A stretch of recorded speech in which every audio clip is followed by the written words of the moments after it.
A grimy alley, the stench of stale garbage, and the desperate gasp of a woman. This is where 24-year-old waitress Ilara Hayes' life ended, and where a new, terrifying one began. She wasn't supposed to be there. She was just taking out the trash. But when she saw men dragging an older woman, Isabella Volkov, into an unmarked van, she didn't run.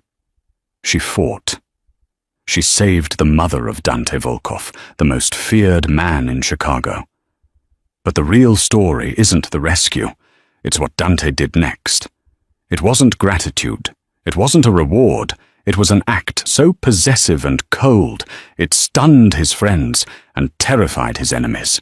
The shift had been brutal. 12 hours on her feet at Il Corvo, a high-end Italian joint on Rush Street, where Ilara Hayes served $300 bottles of Barolo to people who wouldn't look her in the eye. Her apron was stained with marinara, her feet throbbed in her worn-out black flats, and the $84 in tips felt like a paper cut on the mountain of her student loan debt. All she wanted was her tiny, radiator-hissing apartment and a cup of instant noodles. "Ilara, take the back trash out before you clock out," her manager Brian barked, not looking up from his phone. "Got it." She sighed, hoisting the 2 heavy, leaking bags. She pushed open the heavy steel door into the February chill. The alley was a canyon of brick and dumpsters, smelling of damp cardboard and rotting food. It was poorly lit, with only a single flickering bulb casting greasy yellow light.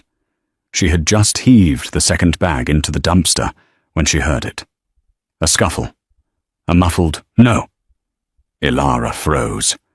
This was Chicago. The rule was simple. You don't look, you don't listen, you walk away. But then came a sound that cut through her apathy, a sharp, distinctly female cry of pain. She peered around the edge of the dumpster.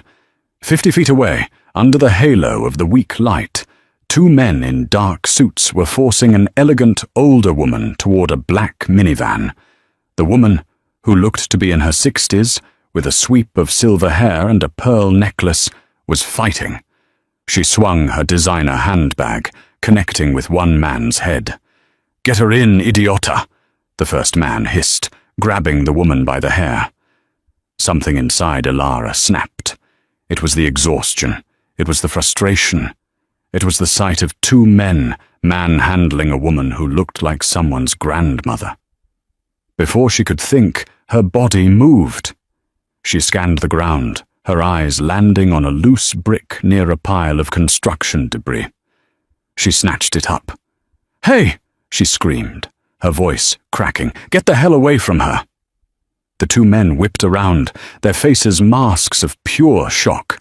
A waitress in a stained apron, holding a brick. It was almost comical. "Get lost, girl," the first man snarled, turning back to the woman. Ilara didn't get lost. She ran. She ran straight at them, screaming at the top of her lungs, and hurled the brick with all the force of her 120-pound frame. It missed the man, but shattered the side window of the minivan with a catastrophic crash. The sound echoed like a gunshot in the narrow alley. Both men flinched violently. The one holding the woman, Isabella, loosened his grip in surprise. Isabella didn't waste it. She stomped her heel down on his instep, hard. He roared in pain. "You crazy!" the second man started, pulling something metallic from his waistband. But Ilara was already moving, grabbing a half-empty bottle of vodka from the trash heap and swinging it wildly. "I've already called the cops. They're on their way," she lied, her voice shaking but loud. The sound of the breaking glass, the screaming, and the potential of police was too much for a clean kidnapping. The man with the gun looked at his partner. "Leave it. We're blown." They scrambled into the driver and passenger seats of the van, the engine roaring to life. The van screeched backward down the alley, disappearing onto the main street, its shattered window marking its escape. Ilara stood panting, the broken bottle neck still clutched in her hand. Her knuckles were white. The alley was suddenly silent, save for the thudding of her own heart and the ragged breathing of the woman she had just saved.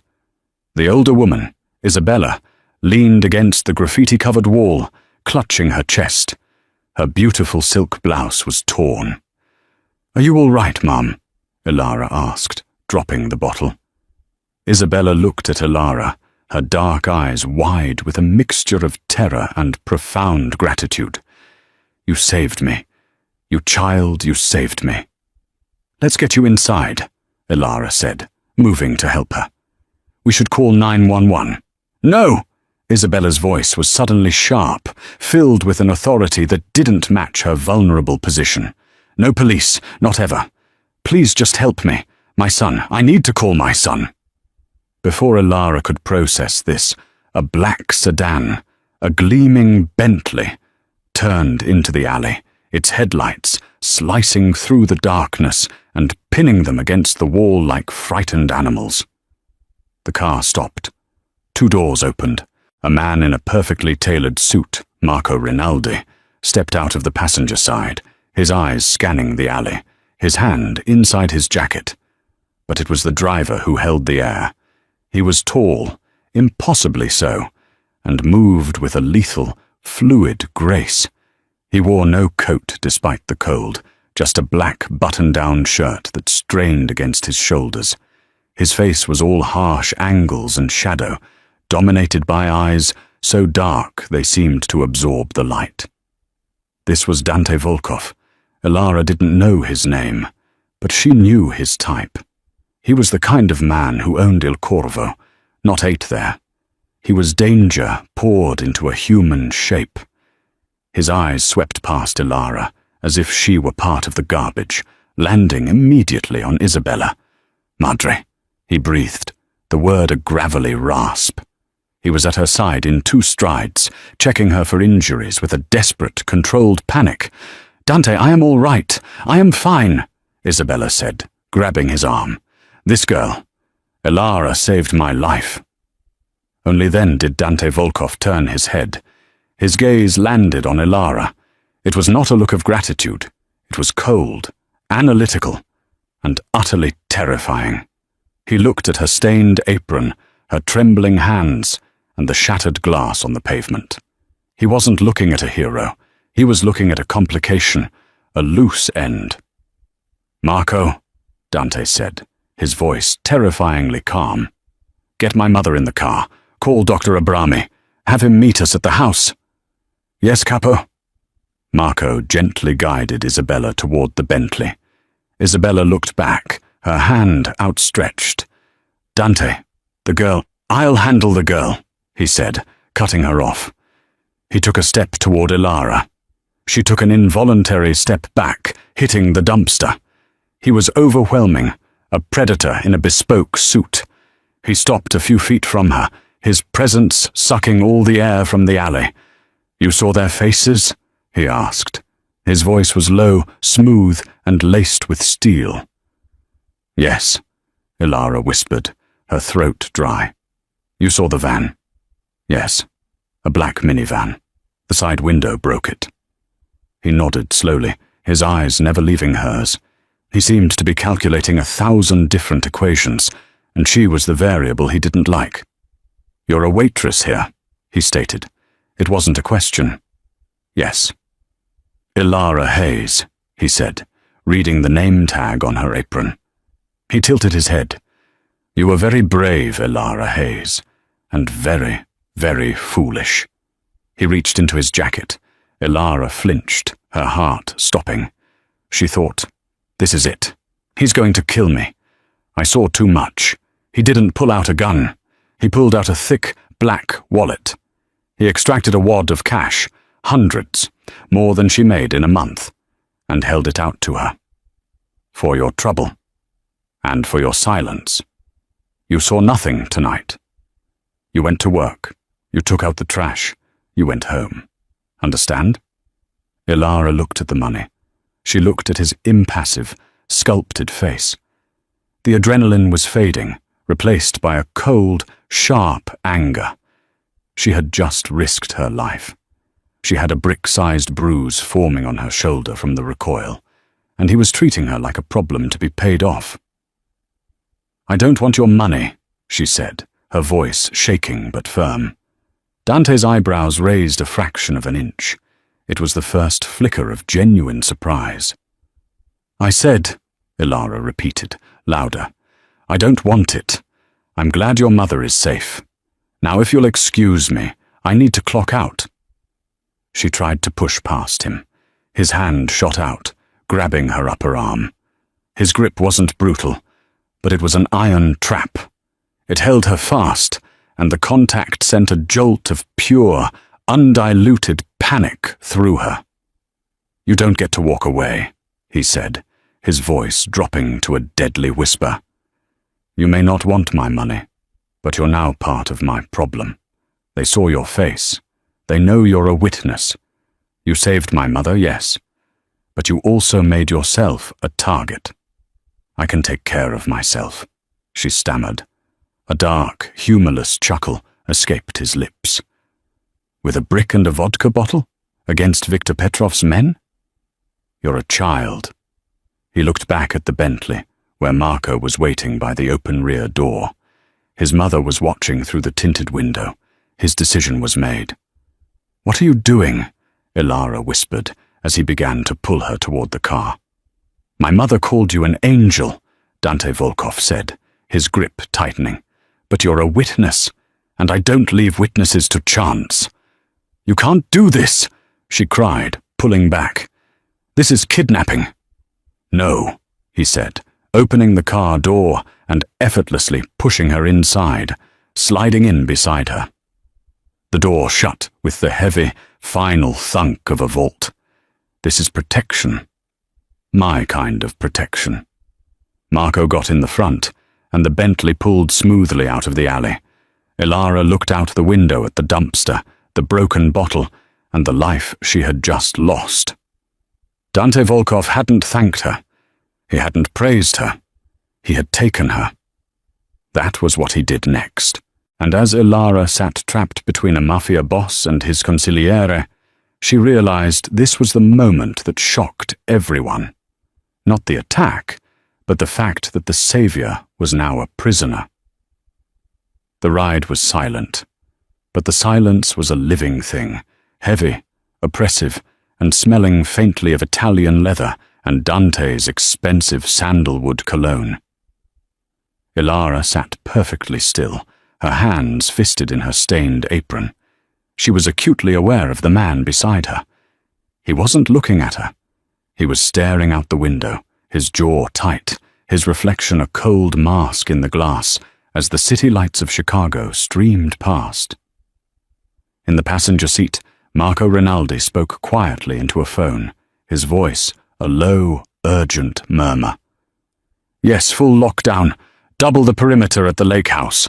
I want eyes on every one of Petrov's businesses by midnight, and find that van. Burn it, and find the men who were in it. Capisci?" Ilara's blood ran cold. Petrov. Burn it. This was not a movie. This was real. They drove north, leaving the glittering artery of the Magnificent Mile for the dark, opulent privacy of the Gold Coast. The Bentley slipped into an underground garage beneath a skyscraper that pierced the clouds. The garage was cleaner than Ilara's apartment, brightly lit and populated only by a handful of other luxury vehicles, a Lamborghini, a classic Aston Martin, and 2 black Escalades that screamed security. "Stay," Dante commanded Ilara, as if she were a dog, before he got out and opened the front passenger door to help his mother. "Dante, the girl," Isabella said, her voice stronger now. She leaned on her son, but her gaze was fixed on Ilara. "We can't just take her." "I can, and I did," Dante replied, his voice firm but softened for his mother. "She's a civilian who just declared war on Viktor Petrov by smashing his van window. She'll be dead by morning if I let her go home. This is the only way." "It is not right," Isabella insisted, though she allowed him to lead her toward a private elevator. Marco held the car door open for Ilara. "Miss Hayes, please." Numbly, Ilara stepped out. Her legs felt like jelly. She was a waitress. She had a cat to feed. She had a shift on Saturday. This couldn't be happening. She followed them into the elevator, which opened directly into the apartment. The word apartment was an insult to the space. It was a penthouse, occupying the entire top floor. The elevator doors opened into a massive living area with 20-foot floor-to-ceiling windows that offered a breathtaking 180-degree view of Lake Michigan and the sparkling city below. The furniture was minimal, modern, and screamed money.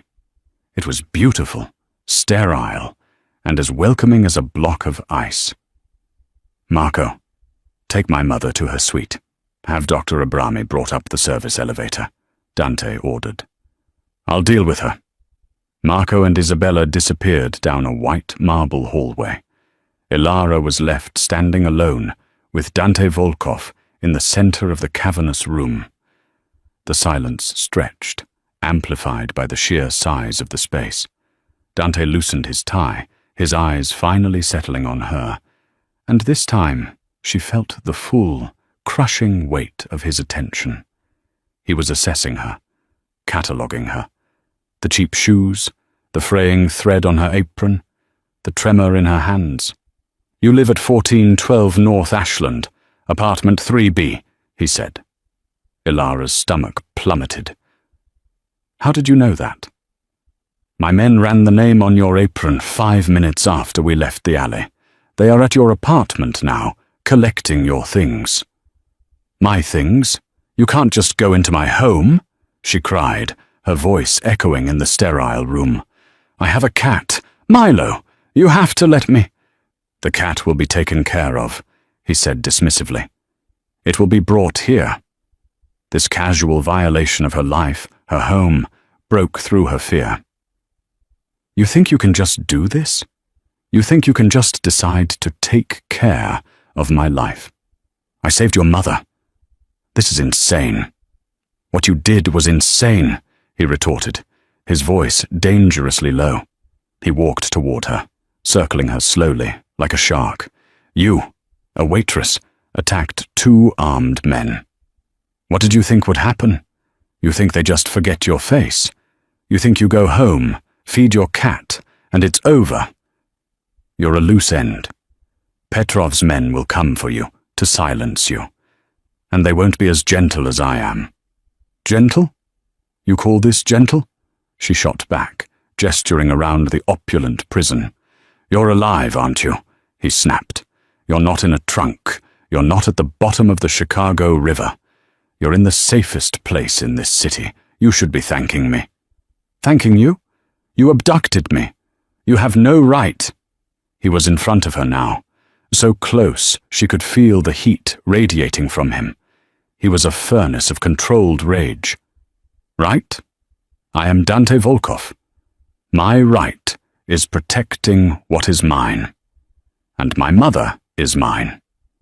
By saving her, you inadvertently painted a target on your back, and in doing so, you became my responsibility. You became a complication, and I handle my complications." He turned away, walking to the vast window and staring out at the city he clearly owned. "So what now?" Ilara whispered, the fight draining out of her, replaced by a cold dread. "Am I your prisoner?" "You are my guest," he said, the word a mockery, "a permanent guest, until I decide otherwise, until I've dealt with Viktor Petrov, until I'm certain you are no longer a liability." "That could take months, years." "Then it takes months or years," he said, turning back to her. His face was unreadable. "You will have everything you need. Food, clothes, anything you want, you ask for. But you will not leave this building. You will not contact anyone from your old life. Your phone?" He held out his hand. "No," she said, clutching the pocket of her apron. Dante sighed, a sound of profound impatience. He didn't move, just kept his hand outstretched. "Elara, do not make this harder than it needs to be.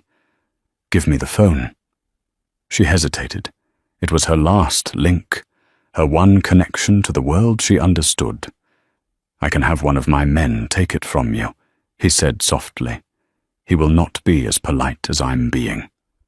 The phone. Now." With a trembling hand, she pulled out her cracked iPhone 8 and placed it in his palm. His fingers closed around it. He didn't even look at it, just tossed it onto a marble side table as if it were trash. "This is my life," she choked out, tears of rage and helplessness finally welling in her eyes. "You've just stolen my entire life." "Your old life was a liability," he said, his voice void of sympathy. "It was small, and it was fragile. It's over. This is your life now." He pointed to a hallway on the opposite side from his mother's. "That will be your room. It has its own bathroom. Do not wander the penthouse. Do not touch my things. And do not ever try to leave." The shocking part wasn't just that he'd taken her. It was the totality of it. He hadn't just removed her from danger. He had erased her. He had plucked her from her world and dropped her into his. And he had done it with the casual indifference of a god moving a pawn on a chessboard. As Elara walked on shaking legs toward the hallway, she passed a large, gilded mirror. She saw her reflection. A girl in a cheap, stained apron, looking small and lost in a palace of glass and steel. She was a ghost already. Dante Volkov hadn't just protected his witness. He had buried her alive in the sky. The next 3 days passed in a disorienting, luxurious blur. Elara's room was larger than her entire apartment. The bed was a cloud of high-thread count sheets. The closet was the size of her old kitchen, and within hours of her arrival, it began to fill. Men, silent and dark-suited like Marco, brought shopping bags from stores Elara had only ever walked past. Neiman Marcus, Gucci, Prada. They brought silk pajamas, cashmere sweaters, designer jeans, and shoes with red soles. They brought toiletries that cost more than her weekly groceries. They also brought Milo, her ginger tabby cat, who immediately, traitorously, curled up on a $5,000 armchair. Elara touched nothing. She stayed in her waitress uniform for the first 24 hours, a small, futile protest, until one of Dante's guards, a mountain named Anton, politely but firmly removed the apron and her work clothes from her room, leaving her with no choice but to wear the opulent gifts. She was a doll in a dollhouse. She was fed 3 times a day by a private chef. She had access to a library of books she'd never have time to read, and a TV with 1,000 channels she had no interest in watching. But the windows didn't open. The elevator required a key fob she did not have, and there was always a guard stationed in the hallway. Dante was a phantom. She heard him sometimes, his low voice a murmur from his office down the hall. She caught glimpses of him, a flash of a black suit as he left or returned, always surrounded by men. He was running his empire, hunting the men who had attacked his mother, and he was ignoring her completely. She was cargo. Secured. Stored. Forgotten. On the 4th morning, Elara was sitting on the window seat, watching the tiny, ant-like people on the street 80 floors below, when the door to her room opened. It wasn't a guard. It was Dante. He was dressed in a grey tracksuit, his hair damp from a shower. He looked less like a Mafia boss and more like an athlete, but the coiled danger was still there. He held a sleek, black tablet. "You're awake," he stated. "It's hard to sleep when you're a prisoner," she retorted, pulling her knees to her chest. He ignored the jibe. "You need a purpose. You're a student, yes? University of Chicago, art history. You dropped out 2 years ago." She stared at him, horrified. "You looked me up?" "I looked everything up," he corrected. Your 3.8 GPA. Your parents' mortgage in Naperville. Your father's $50,000 in medical debt from his heart attack 2 years ago. That's why you dropped out. That's why you work 60-hour weeks at Il Corvo for $84 in tips. Ilara felt stripped bare, eviscerated. He had dissected her life, her sacrifices, her private pain, and laid it all out. "Stop it," she whispered. "I'm offering you a solution," he said, holding up the tablet. "This is a bank account. I have opened it in your name with a non-traceable holding corporation based in the Cayman Islands." He set the tablet on the bed. Ilara looked at the screen. It was a bank statement. Her eyes widened until they hurt.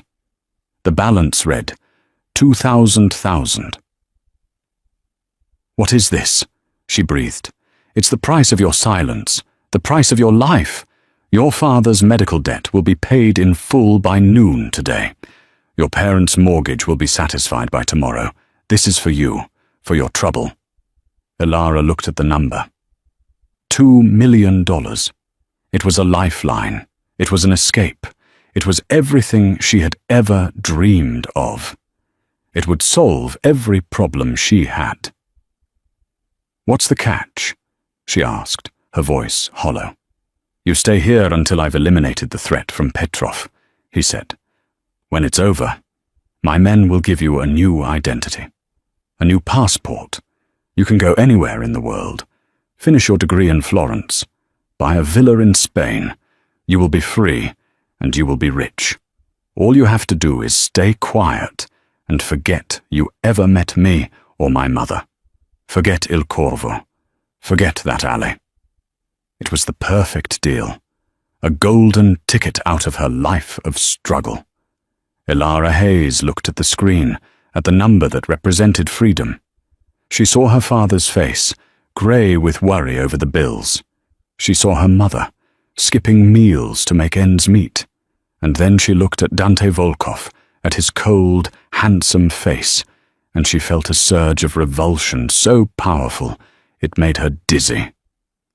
She picked up the tablet. Dante watched her, a flicker of satisfaction in his eyes. He thought he had won. He thought he had bought her, just like he bought the clothes in her closet and the building they were in. Ilara stood up. She walked over to him, and she pressed the tablet into his hard chest. "No," she said. Dante's expression didn't just flicker, it fractured. He stared at her, as if she'd just grown a second head. "What did you say?" "I said no. I won't take your money. I didn't save your mother for a payday. I did it because she was a person in trouble. You can't buy that. You can't buy me." "This is foolish pride, Ilara," he hissed, his anger finally showing. "This is $2 million. This is your family's future." "My family doesn't take blood money," she cried. "I will not be your dirty little secret that you paid off. You took my life. You took my home. You took my name. You don't get to buy my silence, too. You already took it." She was trembling from head to toe, but she held his gaze. And then the most shocking thing of all happened. Dante Volkov, the ghost of Chicago, the man who built an empire on fear, was rendered utterly speechless. No one had ever refused him. Not like this. Not his money. His money was a balm. It solved everything. It bought loyalty. It bought silence. It bought death. But it couldn't buy the waitress in the borrowed cashmere. He stared at her for a long, heavy minute, his mind clearly reeling. He was intrigued. He was furious. And he was, for the first time in his life, completely baffled by the woman in front of him. He took the tablet from her hand, his fingers brushing hers. The jolt was still there, but this time it was different. It wasn't just fear. It was something else. "You are a very, very strange woman, Ilara Hayes," he murmured. He turned and left her room, closing the door softly behind him. Ilara collapsed onto the bed, her heart hammering. She had just refused $2 million. Later that day, there was a soft knock on her door. It wasn't Dante. It was Isabella Volkov. She was dressed in a silk robe, her silver hair brushed and elegant. She looked frail, but her eyes were sharp. "May I come in, Kara?" Ilara nodded, sitting up. Isabella sat on the edge of the bed, her gaze soft. "I heard what you did. What you refused." My men talk," Isabella said with a small smile. "Dante is beside himself. In all my life, I have never seen anyone affect him so. He does not understand you." "I'm not for sale," Ilara said simply. "I know," Isabella said, placing her warm, wrinkled hand over Ilara's. "My son is a good man, buried under a very dark life.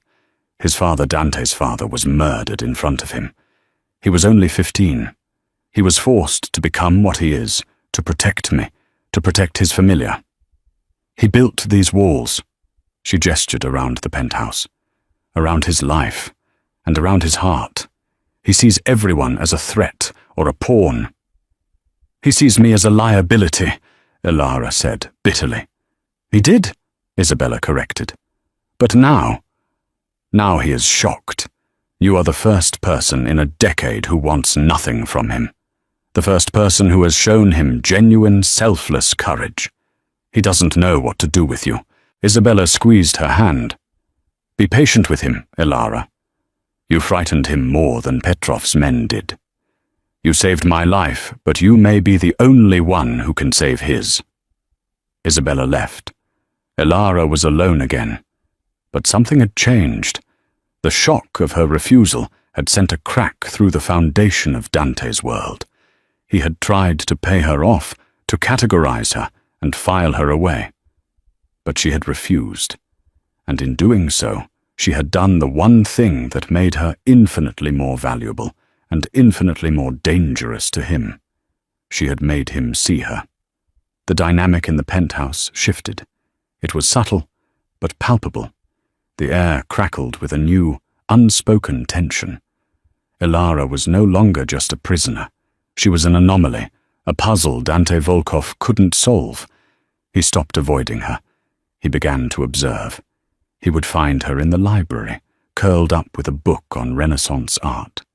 He would sit at the other end of the massive room, ostensibly working on his laptop, but she could feel his eyes on her. She'd look up, and their gazes would lock for a fraction of a second before he looked away. Milo, her traitorous cat, would often abandon her to curl up near Dante's office, as if sensing where the true power in the house lay. One evening, nearly a week into her captivity, Ilara couldn't sleep. The silence of the penthouse was too loud. She padded out to the kitchen, seeking a glass of water. The lights were off, save for the ambient glow of the city below. She found Dante in the main living area, standing in front of the window, a glass of amber liquid in his hand.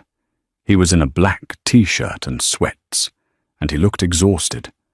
The moonlight carved his face into sharp relief, highlighting the dark circles under his eyes. He seemed, for a moment, not like a monster, but just a man burdened by an impossible weight. He didn't turn as she approached, but he spoke. "You're up." "Couldn't sleep," she said, her voice small in the vast room.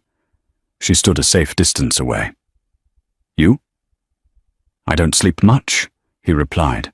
He took a sip of his drink. Scotch. The smell wafted toward her. They stood in silence for a moment, two prisoners in the same tower. He of his life, she of him. "Why did you really do it?"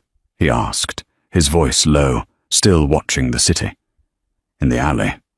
Don't give me that. It was the right thing to do, bullshit. You're broke. You're struggling. You had everything to lose and nothing to gain. Why?" Ilara thought for a moment, tracing the skyline with her eyes. "When I was 16, my father, the one with the heart condition, he collapsed at my soccer game. He was clinically dead for almost 2 minutes. A man, A complete stranger ran from the stands and gave him CPR. He didn't stop, not for anything, until the paramedics got there. He broke 2 of my dad's ribs. But he saved his life. She turned to look at his profile. I asked him after, "Why did you help?" He just shrugged and said, "Because I knew how." It wasn't a choice for him. It was a reaction. She hugged her arms around herself. "I saw your mother, and I guess I knew how. To scream, to throw a brick. It wasn't a plan. It was just, I couldn't not." Dante was silent for a long time. He turned his head slowly, his dark eyes finally meeting hers. The coldness was still there, but beneath it there was a flicker of something raw. A wound. "Selflessness," he finally murmured, as if tasting a foreign word. "It's a dangerous luxury. It's what separates us from people like Viktor Petrov," she said quietly. "And from people like me." His voice was a challenge. Ilara didn't flinch. "I don't know what you are yet, Dante." A ghost of a smile, so faint it was barely there, touched his lips. "Neither do I, mia cara. Neither do I." He downed the rest of his scotch. "Go to bed, Ilara. You're safe here." It was the first time it sounded less like a threat and more like a promise. The next day, he shocked her again. He came to her room as she was finishing breakfast. He was immaculate in a dark navy suit. "Get dressed," he said. "Dressed for what? Another interrogation?" "We're going out," he said simply. Ilara's heart leapt. "Out? You're letting me go?" "No," he said, shattering her hope. "We are going to the annual Children's Hospital Foundation ball. It's at the Drake Hotel. My mother is a patron. The Volkov family is expected to be there." "And you're taking me? Why? To show off your new pet?" His eyes hardened. "I'm taking you because Viktor Petrov will be there. My sources say he plans to make a public statement of condolences for the attack on my mother. A public, I had nothing to do with it, lie. And I am going to respond." "What does that have to with me?" "You," he said, stepping closer, "are my response. Petrov's men saw you. They reported back to him that a waitress saved Isabella. They think you're a loose end, a weakness. They are probably hunting for you right now, to silence you, to hurt me." He reached out, his thumb brushing her cheekbone, a touch that was both terrifying and electric. "Tonight I'm going to show him and everyone else in our world that you are not a weakness. You are not a loose end. You are mine. You are under the protection of Dante Volkov, and anyone who touches you will have to answer to me. It's the only way to keep you safe." This was what he did next. It was an act of shocking possession. He wasn't hiding her. He was going to parade her. He was painting a target on her back, only to stand in front of it himself. A guard brought in a gown. It was not a dress. It was a work of art. Deep emerald green silk, elegant and understated. But it cost more than her car. "Be ready at 7, he commanded, and left. Ilara was terrified. But as she held the silk to her skin, another feeling crept in. A strange, dangerous thrill. She wasn't just a waitress anymore. She was the protected property of the most dangerous man in Chicago. When she met him by the elevator at 7, she had done her hair and makeup. The dress fit as if it were made for her. She saw the flicker in Dante's eyes, the one that went beyond calculation. It was appreciation. It was possession. "You look," he started, then stopped. He cleared his throat. "Andiamo, let's go." He held out his arm. She looked at it. Then slowly, deliberately, she slipped her hand into the crook of his elbow. His muscle tensed beneath her touch. "Just follow my lead," he murmured as the elevator doors opened. "And no matter what happens, do not leave my side." I'm not sure you'd let me, she whispered. He looked down at her, his dark eyes unreadable. No, he said. I wouldn't. They walked out into the garage, surrounded by guards, but it felt as if they were the only two people in the world. The crack in the ice was widening, and Elara wasn't sure if she was falling in or if he was climbing out. The ballroom at the Drake Hotel was a sea of glittering diamonds and tailored tuxedos. It was a different universe from the alley. Here, the monsters wore couture and sipped champagne, writing checks for sick children while ordering hits from their burner phones. The air was thick with perfume, power, and hypocrisy. Elara felt like an imposter. Her hand on Dante's arm was clammy, but his presence was a fortress. As they entered, a hush fell over the room. People didn't just look, they stared. They saw Dante, the ghost Volkov, a man who never attended social functions, a man who was practically a myth, walking in with a stunning, unknown woman on his arm. It was a declaration of war and a statement of power. He's here, Dante murmured, his voice a vibration against her ear. 2 o'clock. Viktor Petrov. Elara glanced. Petrov was older, with a shock of white hair and a brutish, smiling face. He was surrounded by his own men, but his eyes, cold and blue, found Dante's immediately. He saw Dante, and then his gaze slid to Elara. A flicker of recognition, and then pure, unadulterated hatred. He knew who she was. Smile, Dante whispered. You're with me. He can't touch you. He guided her to their table, where Isabella and Marco Rinaldi were already seated.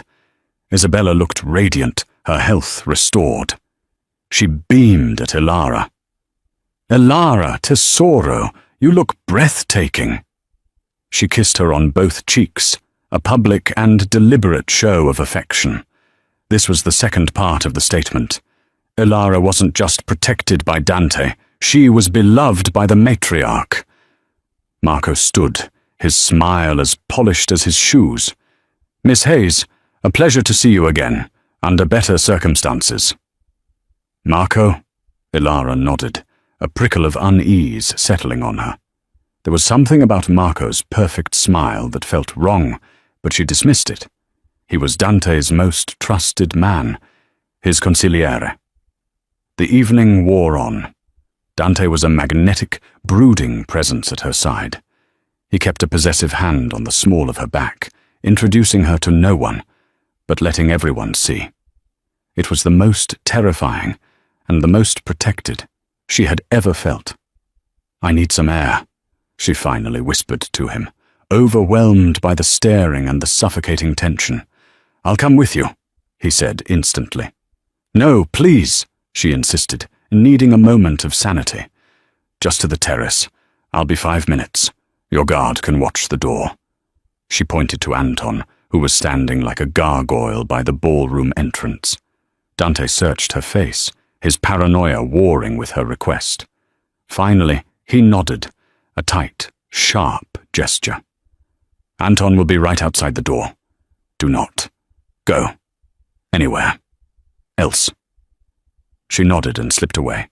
The terrace was empty, overlooking the frozen lake. The cold air was a relief. She leaned against the balustrade, closing her eyes, just breathing. She was there for less than a minute when the terrace door opened again. She tensed, expecting Dante. But it wasn't. It was Marco Rinaldi. A bit overwhelming, isn't it? He said, his voice smooth as silk. He lit a cigarette, the flame briefly illuminating his handsome, practiced face. A little, Elara said, moving slightly away. I was just heading back in. Dante is very taken with you, Marco said conversationally. It's all anyone is talking about. The girl who survived Petrov. The girl who tamed the ghost.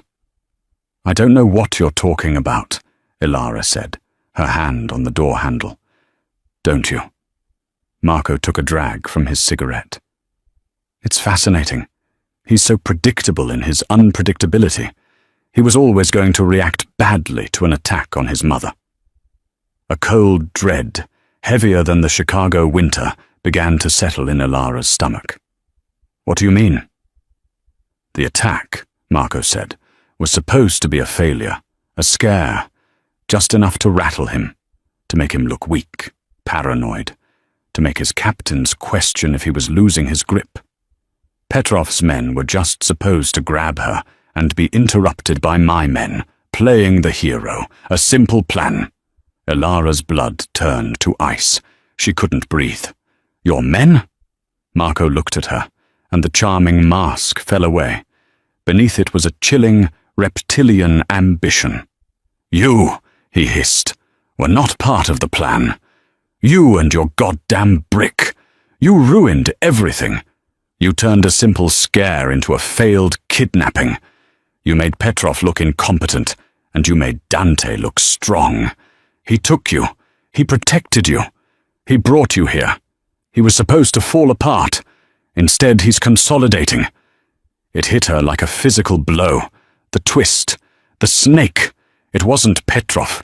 It was Marco, the trusted consigliere, the man who had been at Dante's side for 10 years. "You set up the attack," Ilara whispered, horrified. "On Isabella? On your boss's mother?" "She's a tough old bird. She would have been fine," Marco sneered.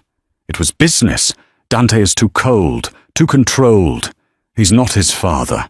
He's bowed for the family. He doesn't expand. He just maintains. It's time for new leadership. You're going to kill him." "I was," Marco said, taking a step closer.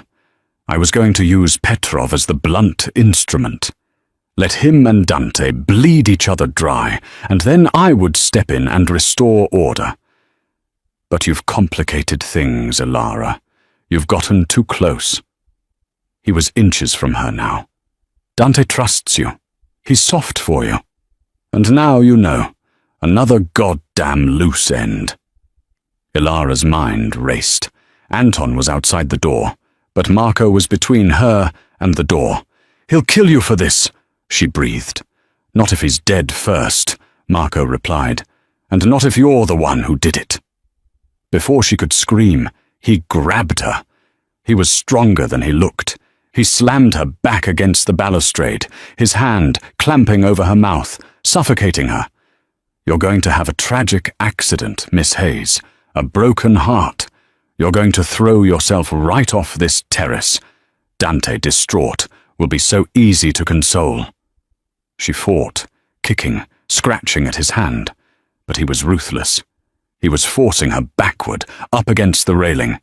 She could feel the cold, empty air of the 12-story drop behind her. "Ilara!" Dante's roar was thunder. Marco froze, his head whipping around. Dante was standing in the doorway, Anton behind him. His face was not angry. It was a white, blank mask of pure, apocalyptic rage.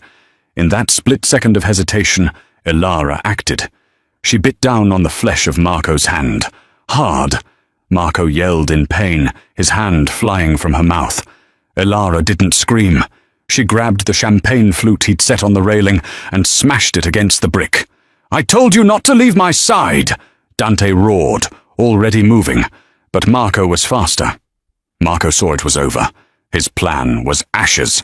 He grabbed Ilara by the hair, yanking her back as a human shield. "Stay back, Dante!" Marco screamed, a new wild panic in his eyes. "Stay back, or I'll throw her over." Dante stopped, his hands raised. "Let her go, Marco. Let her go, and I'll give you a clean death." "You think you're in charge?" Marco laughed, a high-pitched, hysterical sound. He was dragging Ilara toward the other end of the terrace. "I've been playing you for a year, you arrogant bastard. He was cut short by a thwack. It wasn't Dante. It was Ilara. With her free hand, she had plunged the jagged stem of the champagne flute she'd broken into Marco's thigh. Marco screamed, a raw, agonizing sound, and his grip on her hair loosened. Ilara ripped herself free, stumbling and falling to the ground. She looked up, gasping. Dante Volkov was on Marco in an instant. It wasn't a fight. It was a dismantling, a brutal, methodical, and silent series of strikes.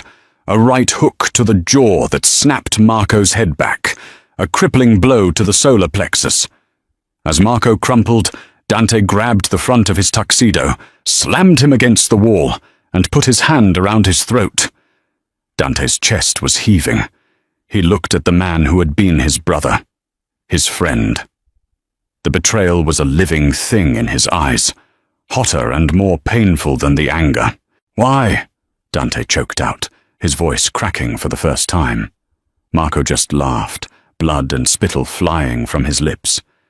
"Because you're weak. You're just like her," he gurgled, looking past Dante, at Ilara. Dante's rage coalesced. It turned from white-hot to ice-cold. He didn't kill him. That was the shocking part. He didn't snap his neck. He didn't throw him from the terrace. He held him there for a second longer, and then, with a sound of utter disgust, he threw Marco to the ground at Anton's feet. "Get him out of here," Dante ordered, his voice flat and dead. "Take him to the warehouse. Call Petrov. Tell him I have a gift for him. A mutual problem to be solved." He adjusted his suit cuffs, his hands perfectly steady. He turned his back on his former consigliere as Anton and another guard hauled the groaning, bleeding man away. The terrace was silent again, save for Ilara's ragged gasps. Dante walked over to her. He crouched down, his eyes scanning her, checking for injuries. His gaze was intense, dark, and filled with an emotion she couldn't name. "You're bleeding," he said, his voice rough. He touched her hand. She looked down. A piece of the glass was embedded in her palm. "Dante," she whispered, her body shaking uncontrollably. "Shh," he said. He shrugged off his $10,000 suit jacket and wrapped it around her shoulders. It was warm and smelled of him. He carefully, gently lifted her into his arms. He carried her out of the cold, back into the glittering ballroom. The music was still playing. The people were still laughing. They didn't see the blood on her hand or the murder in his eyes. He carried her straight through the crowd, past a stunned Viktor Petrov, past his shocked mother, and out the front door. He had exposed his enemy. He had been betrayed, and Ilara had, once again, been in the center of it. She hadn't just saved his mother. She had just saved him. As he placed her in the back of the Bentley, he looked at her, his face a mask of terrible, cold resolve. "This," he said, "is over. Tonight." The Bentley sped to a dark, industrial warehouse. Inside, Marco Rinaldi was tied to a chair, bloody and defeated. "You're going to end this," Dante told Ilara, positioning her with his guards, just as Viktor Petrov arrived. "Volkov," Petrov grunted, eyeing the traitor. "He's a gift," Dante stated, his voice like ice. He masterfully exposed Marco's entire plot, how he had manipulated both families, planning to let them destroy each other so he could take over. As proof, Dante offered Petrov a drive containing every recording Marco had made of his conspiracy.